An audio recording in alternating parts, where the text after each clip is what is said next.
Avez-vous déjà réalisé que maintes fois dans votre vie, vous avez demandé à Dieu de vous traiter de la même façon que vous traitez les autres? Alors, frères et sœurs, comment voulez-vous être traités?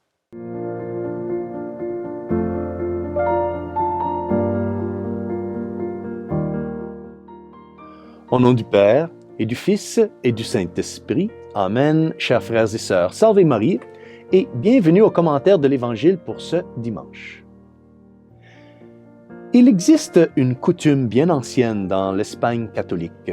En fait, elle était encore en vigueur il y a environ 100 ans de cela, selon laquelle, chaque année, le Jeudi Saint, lors de la cérémonie de l'adoration de la Sainte Croix dans la chapelle royale, le ministre de la Justice du royaume présentait au roi d'Espagne une liste de tous les criminels condamnés à mort. Et le roi étendait alors la main sur la liste des criminels et disait « Que Dieu me pardonne comme je vous pardonne. » Et tous ceux qui étaient condamnés à mort étaient heureusement pardonnés ce jour-là.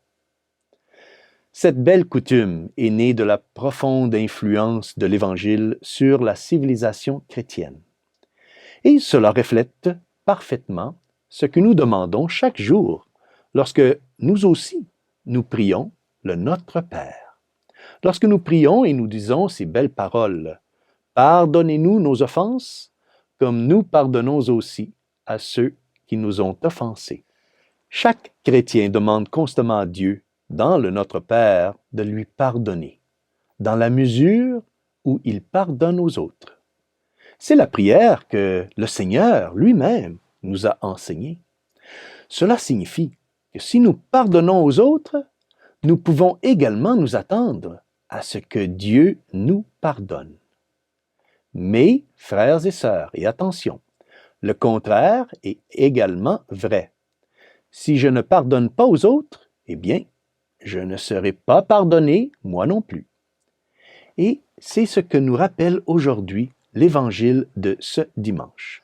En ce temps-là, Pierre s'approcha de Jésus pour lui demander « Seigneur, lorsque mon frère commettra des fautes contre moi, combien de fois dois-je lui pardonner?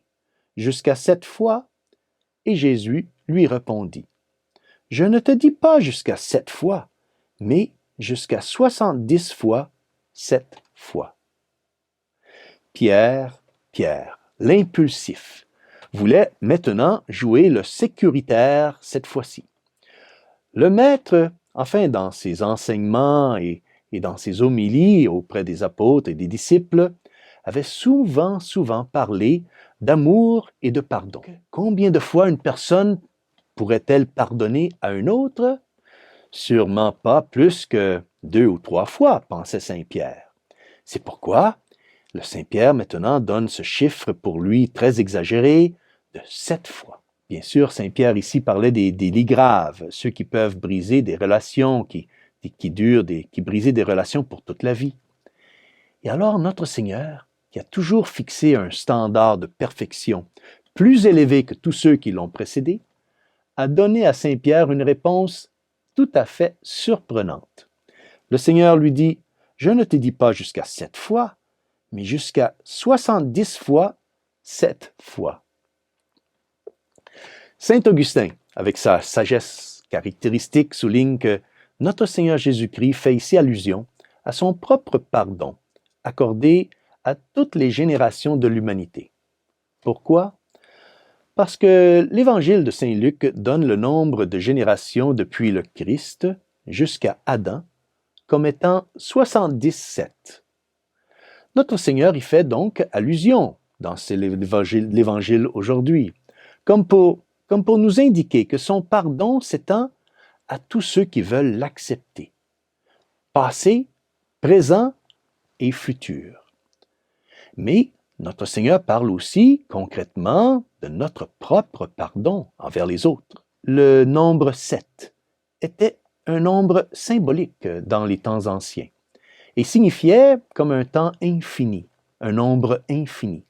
Donc notre Seigneur dit essentiellement ici que nous devons toujours être prêts à pardonner un nombre infini de fois, à tous ceux qui nous demandent pardon. Notre Seigneur continue ensuite dans l'Évangile aujourd'hui en racontant la parabole du serviteur impitoyable. Nous connaissons tous l'histoire, bien sûr. Un roi pardonne à un serviteur qui n'a pas les moyens, qui n'a pas l'argent pour rembourser son énorme dette envers le roi. Des traductions plus anciennes de la Bible donnent le montant que le serviteur devait au roi à 10 000 talents. Chaque talent équivalait à 6 000 drachmes d'argent, soit environ 26 kg d'argent sterling. Donc, en gros, le montant que le serviteur devait au roi était de 260 000 kg d'argent sterling. Même le tribut officiel rendu au roi à cette époque était seulement d'environ 200 talents par an. Et ce serviteur, aujourd'hui, devait 10 000 talents. Donc, une quantité énorme d'argent. Pourquoi notre Seigneur a-t-il donné un montant aussi exagéré, presque impossible à payer? Eh bien, frères et sœurs, afin de nous faire comprendre combien sont grands les péchés que nous avons commis et que le Seigneur nous pardonne. Nous lui devons toute notre vie. Nous lui devons notre existence, notre salut. Et la parabole, aujourd'hui, continue à nous expliquer comment ce même serviteur n'était pas disposé à pardonner un autre homme qui, lui devait une somme insignifiante. Et le serviteur impitoyable fit mettre ce pauvre homme en prison. Alors, que fait le roi? Lisons cette partie. Alors celui-ci le fit appeler et lui dit, « Serviteur mauvais, je t'avais remis toute cette dette parce que tu m'avais supplié. Ne devais-tu pas, à ton tour, avoir pitié de ton compagnon, comme moi-même j'avais eu pitié de toi? » Et dans sa colère, son maître le livra au bourreau, jusqu'à ce qu'il eût remboursé tout ce qu'il devait. Eh bien, frères et sœurs, c'est exactement ce qui nous arrive à nous aussi lorsque nous refusons de pardonner aux autres. Nous oublions la grandeur de la miséricorde dont nous avons nous-mêmes été l'objet de la part de Dieu. Quand devrions-nous pardonner aux autres? Eh bien, nous devrions toujours être prêts à pardonner lorsque l'offense est personnelle, lorsque l'offense est contre moi. Et dès que la personne demande pardon, nous devons donc immédiatement le pardonner. Si toutefois la personne ne demande pas pardon, nous devons quand même être prêts à lui pardonner aussitôt qu'elle nous le demande. Cela n'a aucun sens, cependant, de dire que nous pardonnerons à ceux qui ne veulent pas être pardonnés. Ça, ce n'est pas du pardon. C'est de la négligence ou de l'indifférence. Mais au contraire, lorsque l'offense est dirigée contre une autre personne, contre autrui, nous devons défendre celui qui est offensé et prier pour celui qui offense. Cela n'a également aucun sens de dire que nous pardonnerons à quelqu'un qui est en train d'offenser un autre. Je vais vous donner un exemple. Imaginez-vous si quelqu'un essayait, que Dieu nous garde, de tuer votre enfant et que alors vous croisez les bras en disant au meurtrier « Je te pardonne ». Ce genre de pardon irréfléchi donne au christianisme l'apparence d'une forme de complaisance à l'égard du mal.